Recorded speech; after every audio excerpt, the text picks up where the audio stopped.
Buenas noches, ¿cómo están? Bienvenidos a Punto Económico. Hoy tenían ustedes, antes de comenzar el programa, la firma del convenio entre las cámaras de comercio de Perú y Chile, que forma parte en realidad de una serie de convenios que se han firmado en los últimos 12, 18 meses entre diferentes instituciones de ambos países, un poco para preparar el camino a que la resolución de la Haya sea aceptada por ambas naciones.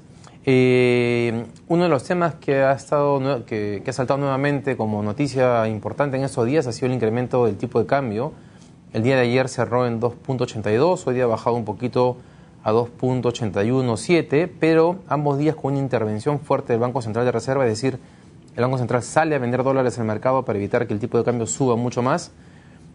Y tenemos un enlace telefónico con Juan Carlos Sodar, que es gerente de estudios económicos del BCP, para conversar sobre este tema y para saber sobre todo qué debemos esperar del tipo de cambio en los siguientes días. Juan Carlos, buenas noches, gracias por estar en ese enlace. ¿Aló? Juan Carlos, ¿me escuchas? ¿Aló? Juan Carlos, ¿qué tal? ¿Me escuchas? Sí, David, buenas noches, ¿cómo estás? ¿Cómo estás? Bien, queríamos que nos contases un poco qué había pasado con el tipo de cambio en estos 2 días, y te lo pregunto fundamentalmente porque hasta hace unas semanas se decía en los medios o los líderes de opinión vinculados al tema económico que el tipo de cambio iba a tener un poquito la baja, de 2.75 a 76, y que de pronto iba a terminar el año en 2.80 y de ahí iba a seguir una tendencia al alza en los siguientes años. Pero esta subida repentina en estos días deberíamos interpretarla como que en realidad esa corrección a la baja ya no va a suceder, que lo que deberíamos esperar de ahora en adelante es un incremento moderado por la intervención del BCR, pero incremento al fin y al cabo. De acuerdo. Lo que ocurre es que la percepción que habíamos tenido hacia el inicio de año de la política monetaria de Estados Unidos todavía había este ciclo expansivo que ha tenido. En realidad no fue así. Ya desde mayo empezó a hacer una modificación en esa trayectoria, cosa que desde junio se ha acentuado y parece cada vez más probable que la política monetaria de Estados Unidos esté cerca de cambiar.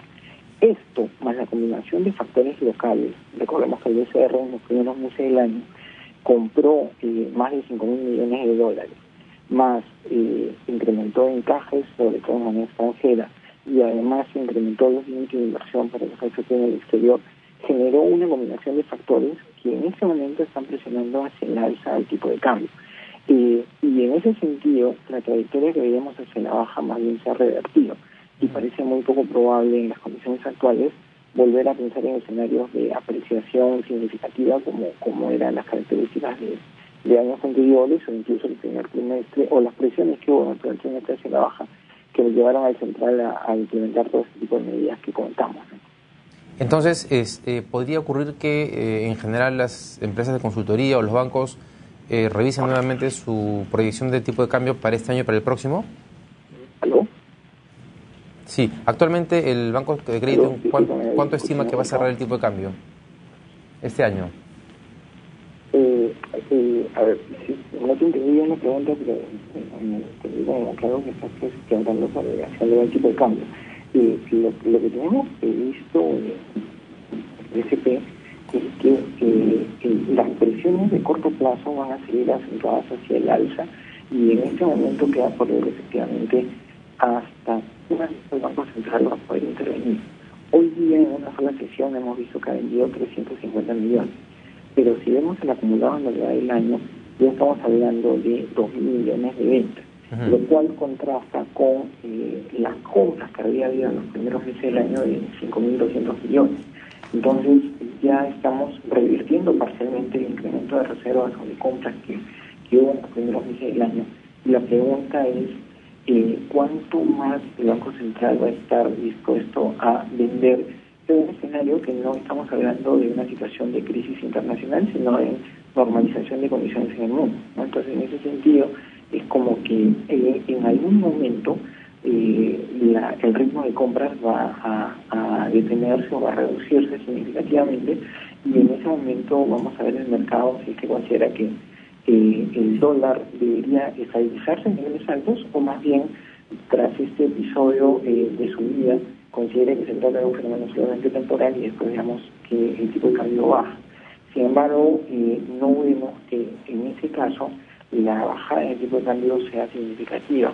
Y de ser ese escenario, estamos viendo el tipo de cambio ese fin de año marginalmente por debajo de los 80. O sea, digamos, el escenario más probable es pequeños incrementos, dada la intervención que el Banco Central seguramente va a tener en el mercado, pero una tendencia al alza definitivamente. Disculpa, no te escucho. Bueno, José, bueno, estábamos un poco resumiendo, creo que tenemos un problema en la comunicación, así que vamos a despedir acá la conversación. Juan Carlos, muchas gracias si me escuchas por este enlace. Estoy básicamente cerrando diciendo que hay una presión al alza en estos momentos en el tipo de cambio y que el Banco Central está interviniendo y que aparentemente el escenario ha cambiado y esta pequeña corrección que se esperaba hacia la baja para estos meses podría no producirse y más bien sostenerse una presión hacia el alza en el tipo de cambio. Bien, ahora vamos a conversar con Miguel Cabello. Él es gerente del programa PYME de COMEX Perú. Este 27 de agosto se realiza la sexta cumbre de la PEC, de PYME, de la PEC 2013, que convoca básicamente a las pequeñas y medianas empresas vinculadas a este acuerdo del Asia Pacífico. Estamos con Juan Carlos Suárez para conversar sobre los temas que en realidad son los temas que en general preocupan al mundo de las PYME y que implican su desarrollo posterior. Miguel, buenas noches, gracias por estar acá. ¿Cómo está, David? ¿Qué tal? Gracias. Bien, conversamos antes de comenzar el programa que el año pasado fueron casi 1.300 personas, ahora esperan 1.500 personas, lo cual refleja este interés por las pymes, por saber hacia dónde ir, cómo mejorar, cómo hacer más eficientes sus empresas. ¿Cuáles son los principales temas en los cuales crees que debería centrarse en este momento cualquier apoyo que se le deba dar a las pequeñas y medianas empresas en el país? Yo creo que hay dos aspectos que hay que tomar en cuenta, ¿no? El tema de la formalización de la pequeña empresa, que es importantísimo para que ellas mismas puedan acceder a diferentes beneficios que tiene el ser formal, y otro aspecto importante es el tema de la capacitación, del entrenamiento, de la formación de un pequeño empresario para poder enfrentar los grandes mercados que puede haber afuera o los pequeños mercados que inclusive hay afuera y acá interno, localmente, ¿no? Ahora, en el tema de la formalización es un tema que se discute años en el país. Y parece que no va a haber una fórmula, digamos que se han hecho varios intentos, cambios legislativos y finalmente nada funciona. Yo apuesto por el cambio del mensaje. Es decir, en lugar de decir que las cosas pueden ir mal a una pequeña empresa, deberían decirle cuáles son los beneficios que tiene una pequeña empresa al ser formal. Cuando el empresario puede entender lo que es ser formal, desde el punto de vista de lo bueno que tiene ser formal, yo creo que su mentalidad va a empezar a cambiar. Y va a empezar a cambiar para bien de su negocio.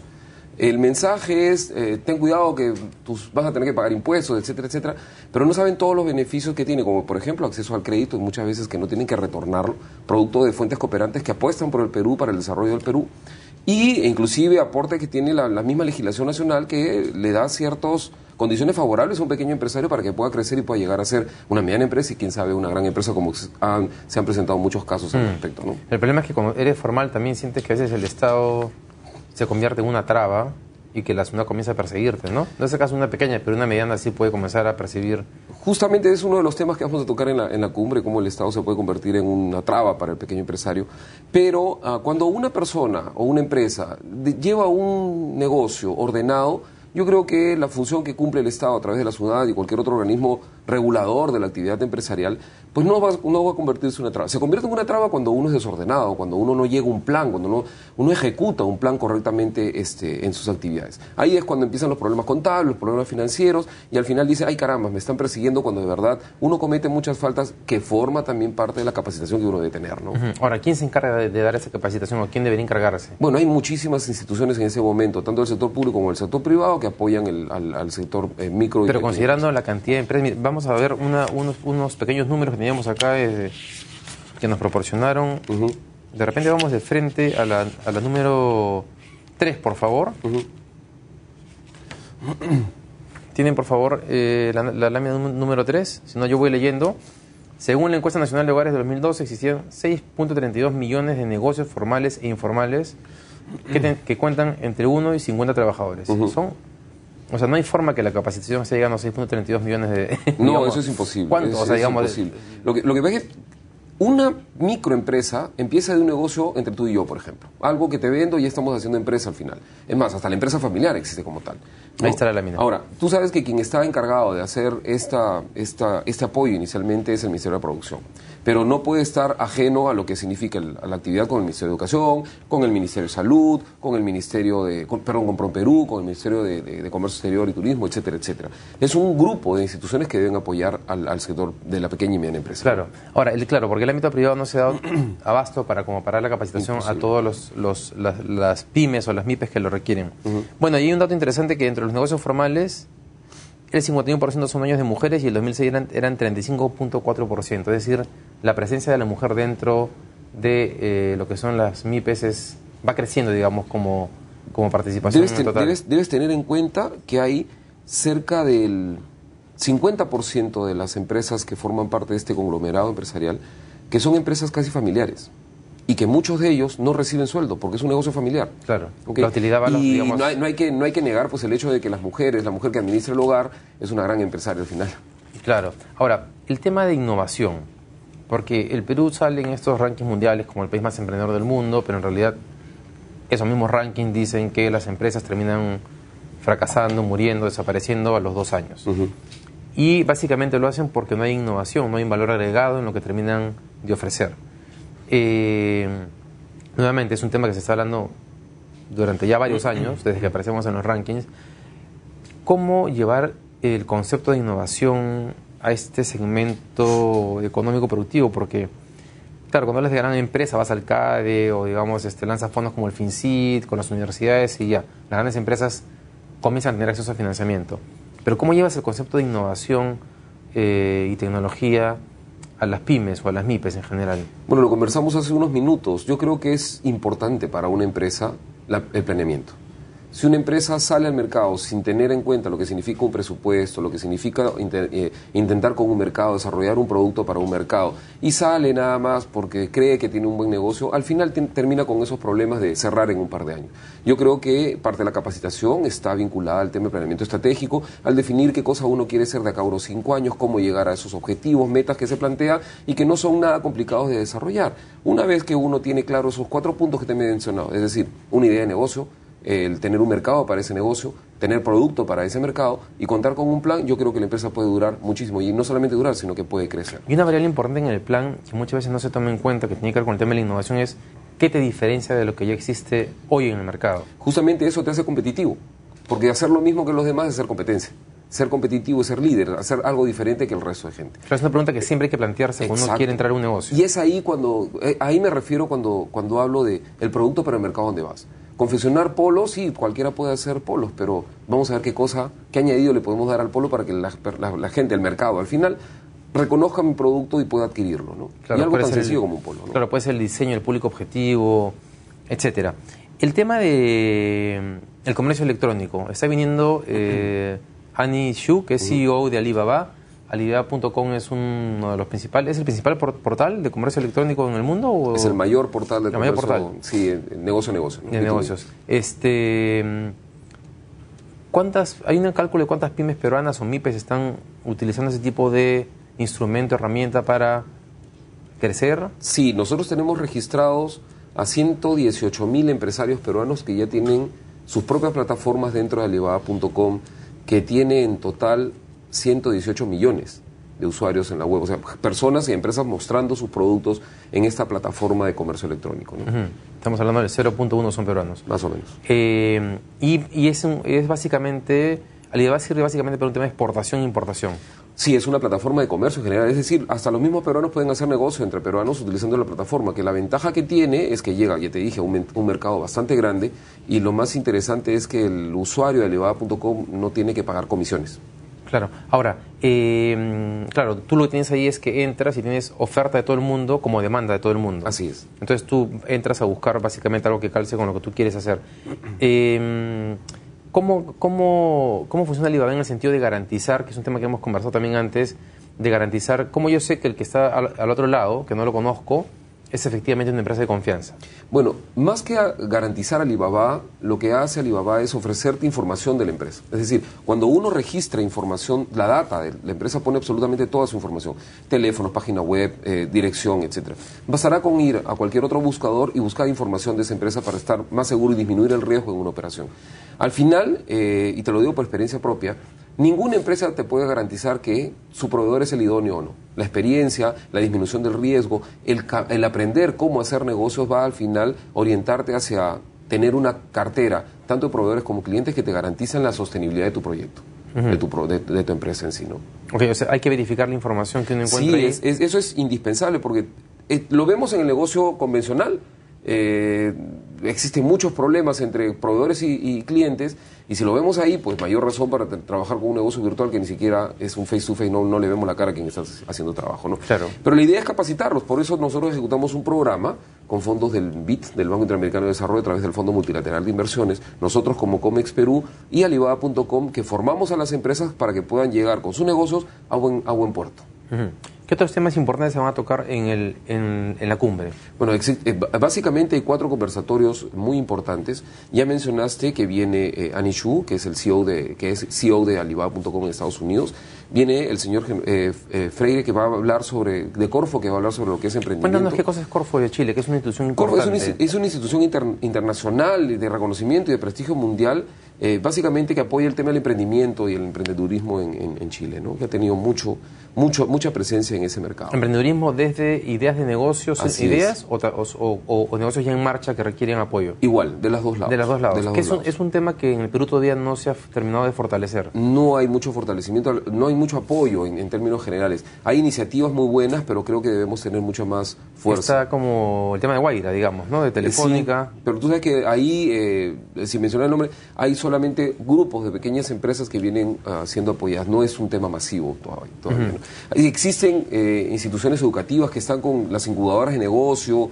Conozco muchas que están trabajando muy bien al respecto, pero resulta ser todavía un mercado relativamente pequeño para lo que significa ese número de 6 y pico millones de empresas pequeñas y medianas que están en el mercado, ¿no? Ahora, y Prompyme en el Perú, bueno, que terminó dentro del Ministerio de Trabajo, ¿en qué terminó? ¿Cuán relevante es la institución ahora dentro del Ministerio en el apoyo a las pymes, o más depende del Ministerio de la Producción?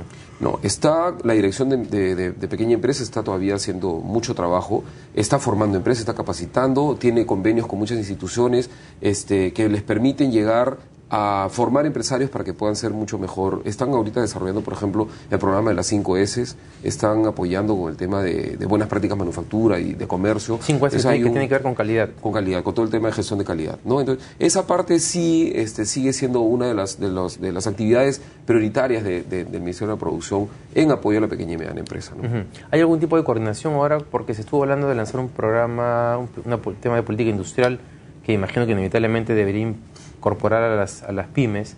¿Hay algún tipo de participación, de conversación respecto a este tema? Bueno, nosotros tenemos un convenio con el Ministerio de la Producción y tratamos de apoyarlos en el sentido de que aquellas empresas que han sido formadas dentro de todos estos capítulos de capacitación que tienen ellos en su agenda, pueden llegar a ofrecer sus productos en Alibaba.com, ¿no?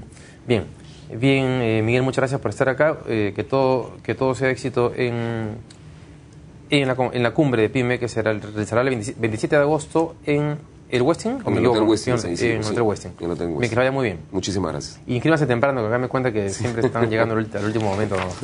Inscríbese bien. Vamos a la pausa y cuando volvemos con Anaí Chávez de Indecopi.